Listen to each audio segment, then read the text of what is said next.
दोस्तों, किसी ने सही कहा है कि आवाज ऊंची हो तो कुछ लोग सुनते हैं, लेकिन अगर बात ऊंची हो तो बहुत सारे लोग सुनते हैं।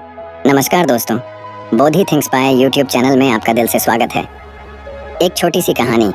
ये कहानी एक लड़के की 24 साल का लड़का जो सेठ के यहाँ पर नौकरी करता था। उसके माँ बाप इस दुनिया में नहीं थे। जिंदगी बड़ी परेशानी में चल रही थी। वो जाता था, रोजाना पैसे कमा करके घर आता था, खाना बनाता था, खाता था, सो जाता था। एक दिन उसने देखा कि एक बूढ़ा फकीर अपनी पीठ पर 3 ठेले लेके एक शहर से दूसरे शहर की ओर जा रहा था। वह काफी बूढ़े भी थे और काफी देर से वह यूं ही सफर कर रहे थे और आखिरकार कुछ दूर और सफर करने के बाद वह चलते चलते थक कर एक पेड़ के नीचे बैठ गए। तभी उनकी नजर एक नौजवान युवक पर पड़ी जो उसी रास्ते से जा रहा था और वह भी उसी दिशा में जा रहा था जिस दिशा में उन बूढ़े फकीर को जाना था। तभी वह लड़का उन बूढ़े फकीर के पास से होकर गुजरा। इस पर वह फकीर उस लड़के से कहते हैं, सुनो बेटा, क्या तुम मेरी थोड़ी सी मदद कर सकते हो? ये ठेला बहुत भारी है और मैं बूढ़ा हो चुका हूँ।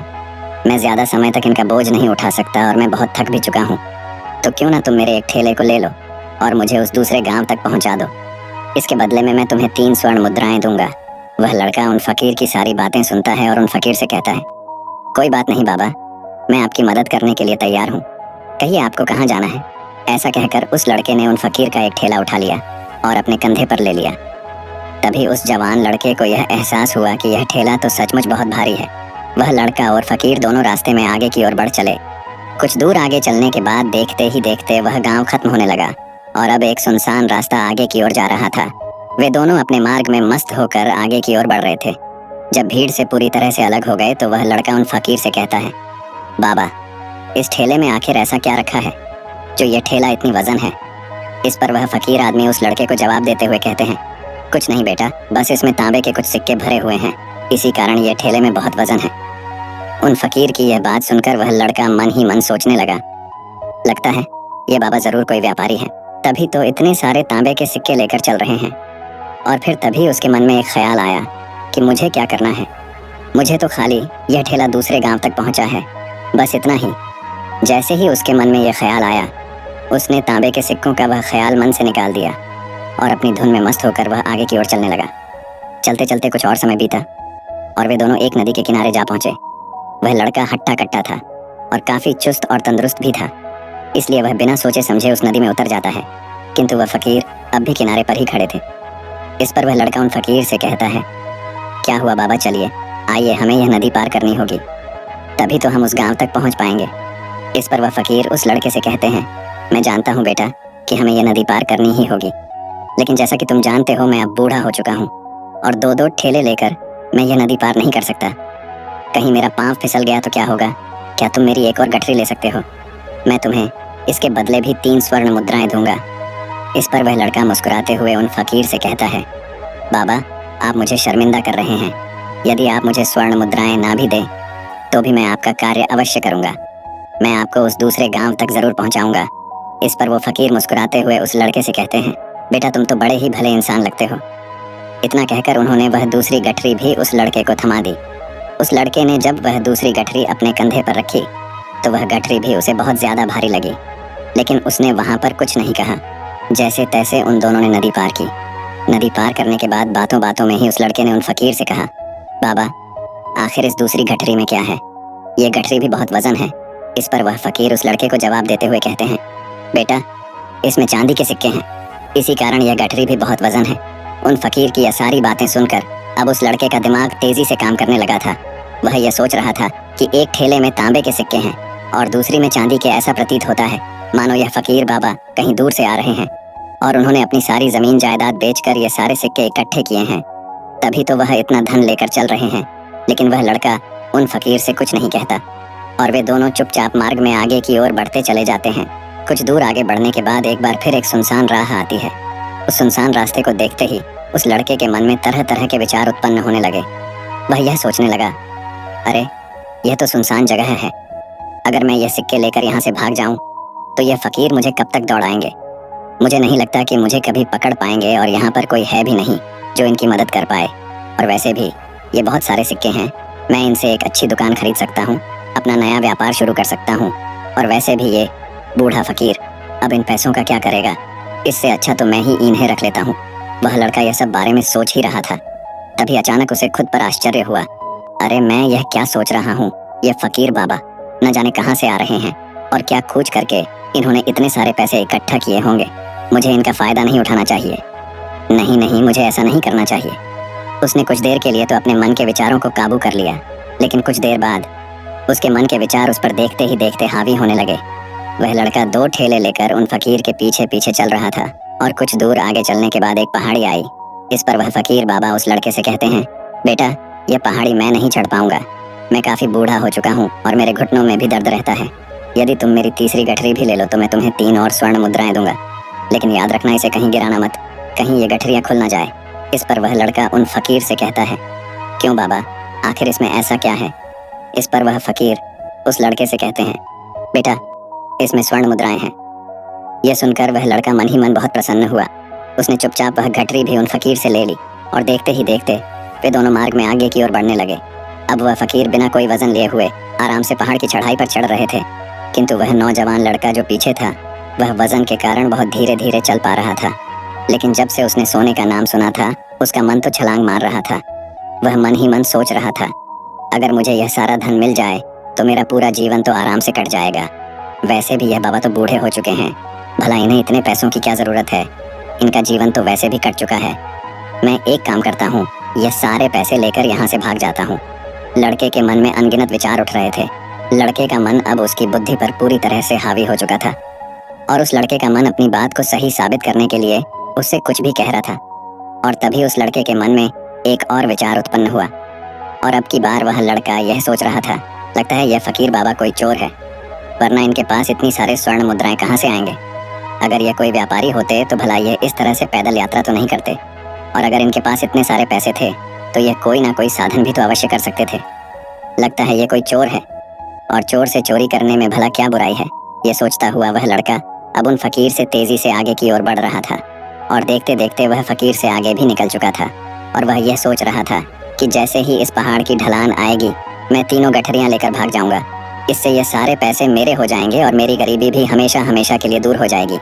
मैं जो चाहूंगा मैं वो कर पाऊंगा, मेरे पास बहुत सारा धन होगा। और देखते देखते वह दोनों पहाड़ की चोटी पर पहुंच गए और अब ढलान का रास्ता शुरू होने वाला था। तभी वह लड़का उन फकीर से नजरें बचाकर वह 3 गठरियां लेकर भागता हुआ आगे बढ़ गया। अब उसे अपना शरीर बहुत हल्का महसूस हो रहा था, मानो उसे उन 3 ठेलों का वजन तक न मालूम पड़ रहा हो। काफी दूर दौड़ते दौड़ते किसी तरह से वह अपने आप को बचते बचाते अपने घर पहुंचा। उसके खुशी का कोई ठिकाना नहीं था। उसने सोचा, क्यों ना मैं जल्दी जल्दी इन गठरियां में से वो सारे पैसे निकाल लूं। यह सोचकर जब उसने गठरियां खोली तो पहली गठरी में उसे लोहे से जंग भरे हुए सिक्के मिले। यह देखकर उसे यकीन नहीं हुआ। इस पर उसने फटाफट दूसरी गठरी भी खोल डाली, उसमें भी उसे लोहे के जंग लगे हुए सिक्के ही निकले। यह सब देखकर वह लड़का बड़ा हैरान था। आखिर यह सब क्या हो रहा है? उन फकीर ने तो मुझसे और ही कुछ कहा था। अब उसने वह सोने वाली गठरी खोली और उसमें भी लोहे के जंग लगे हुए सिक्के ही निकले। यह देखकर वो लड़का बड़ा क्रोधित हुआ। उसने सोचा, उन फकीर ने मुझसे झूठ क्यों कहा? उन्होंने मुझसे ऐसा क्यों कहा कि एक में तांबे के सिक्के हैं, एक में चांदी के और तीसरे में स्वर्ण मुद्राएं हैं? वह यह सब सोच ही रहा था कि तभी उसकी नजर उस थैले में पड़े एक पत्र पर पड़ी। उसने वह पत्र उठाया और उस पत्र में लिखा था, यह पूरा नाटक ईमानदार व्यक्ति की खोज करने के लिए रचा गया है और मैं इस राज्य का राजा हूँ। मेरी कोई संतान नहीं और इसीलिए मैंने यह षड्यंत्र रचा है ताकि मैं अपने राज्य में किसी एक ऐसे ईमानदार व्यक्ति की खोज कर सकूं जो मेरे बाद इस राज्य का राजा बन सके और इस राज्य भार को संभाल सके। और इस राज्य का भार वही संभाल सकता है जो पूरी तरह से ईमानदार हो, जिसके मन में किसी प्रकार का कोई लालच ना हो। इतना पढ़ते ही वह लड़का जोर जोर से चिल्लाने लगा। वह सर पकड़कर बैठ गया। वो यह जानता था कि यदि वह अपने मन के विचारों पर काबू कर लेता तो उसका जीवन संवर सकता है, लेकिन वह अपने मन के विचारों पर काबू नहीं कर पाया। दोस्तों, महात्मा बुद्ध कहते हैं कि मन ही सब कुछ है। आप जो सोचते हैं वही बनते हैं। इसलिए आपका सबसे बड़ा दुश्मन भी आपको उतना नुकसान नहीं पहुंचा सकता जितना कि आपके मन के यह अनियंत्रित विचार पहुंचा सकते हैं। महात्मा बुद्ध कहते हैं, अपने भीतर ध्यान से देखो। हमारे भीतर जो विचार चल रहे हैं वही विचार शब्द बनते हैं और शब्द कर्म के रूप में प्रकट होते हैं। बार बार दोहराने पर कर्म बर्ताव में बदलता है और धीरे धीरे समय के साथ बर्ताव चरित्र में परिवर्तित हो जाता है और यही चरित्र हमारे भाग्य का निर्माण भी करता है। इसलिए हमें हमेशा अपने विचारों के प्रति सजग होना बहुत आवश्यक है। हमें जागरूक होना बहुत आवश्यक है। हमें यह जानना जरूरी है कि हमारे मन में किस प्रकार के विचार आ रहे हैं। आगे महात्मा बुद्ध कहते हैं कि कमजोरी हमेशा छोटे विचार से शुरू होती है। यह एक बीज के रूप में होती है और यदि इस बीज को नष्ट न किया जाए तो यह छोटा सा विचार बहुत जल्द ही एक विशाल वृक्ष का रूप ले लेता है और हमारी बुद्धि की सोचने और समझने की क्षमता को पूरी तरह से नष्ट कर देता है। जिस प्रकार आपने इस कहानी में देखा किस प्रकार उस जवान लड़के का मन उस पर हावी हो चुका था और उसकी सही और गलत सोचने की क्षमता पूरी तरह से नष्ट हो चुकी थी, जिस कारण वह यह समझ नहीं पाया कि उसे क्या करना चाहिए, और उसके लालच ने उसके भीतर इतनी ऊर्जा भर दी कि वह तीनों ठेले उठाकर इतनी तेजी से वहां से भागता आगे भी बढ़ गया। इसीलिए जब आपके मन में पहली बार कोई गलत विचार उत्पन्न हो तभी उसे जड़ से उखाड़ देना चाहिए, अन्यथा वह विशाल वृक्ष का रूप लेगा और आपको किसी न किसी गलत राह पर वह ढकेल ही देगा। आप चाहकर भी उसे रोक नहीं पाएंगे। लेकिन अब आपके मन में यह प्रश्न उठ रहा होगा कि हम भला अपने मन के विचारों को कैसे नियंत्रित करें। हमारा मन तो इतना चंचल है, वह इतना शक्तिशाली है कि वह हम पर हावी हो ही जाता है। हम चाहकर भी उस पर नियंत्रण नहीं कर पाते। इसका जवाब में महात्मा बुद्ध हमें 2 बातें समझाते हैं। पहली बात, सही इरादा विकसित करो। कई बार आपने देखा होगा कि आपके मन में कुछ और होता है किंतु आप कहते कुछ और है, क्योंकि आपके मन के भीतर जो कुछ बसा है वही आपके मुख से बाहर भी निकल रहा है। लेकिन जब हमसे वह गलती हो जाती है तो उसके बाद हमारा मस्तिष्क अच्छी तरह से काम करना शुरू कर देता है। हमारे सोचने और समझने की क्षमता एक बार फिर से जागृत हो जाती है और ऐसी अवस्था में हमें यह एहसास होता है कि हमसे गलती हो गई है और फिर हमारा मन दुखी हो जाता है। हमारा मन अफसोस से भर जाता है और इस भारीपन और दुख से बचने के लिए महात्मा बुद्ध हमें सही इरादा विकसित करने के लिए कहते हैं। इसके लिए जब भी आप कोई कार्य करने जा रहे हो तो सबसे पहले आपको यह खुद से पूछना चाहिए कि जो कुछ भी मैं करने जा रहा हूँ इसके पीछे मेरा इरादा क्या है। क्या मैं दूसरों को दुख पहुँचाना चाहता हूँ या दूसरों को नीचा दिखाने जा रहा हूँ या मुझे खुद को ऊपर उठाना है। खुद से सवाल कीजिए, खुद को जागृत कीजिए।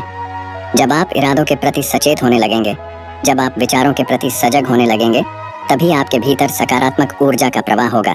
तभी आप सकारात्मक इरादों से जुड़ने लगेंगे और आपके मन के भीतर बसी हुई वह नकारात्मक ऊर्जा और नकारात्मक इरादे दिन ब दिन कम होने लगेंगे। परंतु याद रहे, आपको यह हर रोज करना होगा और आपको यह हमेशा ध्यान रखना होगा कि आपको केवल अच्छा सोचना है।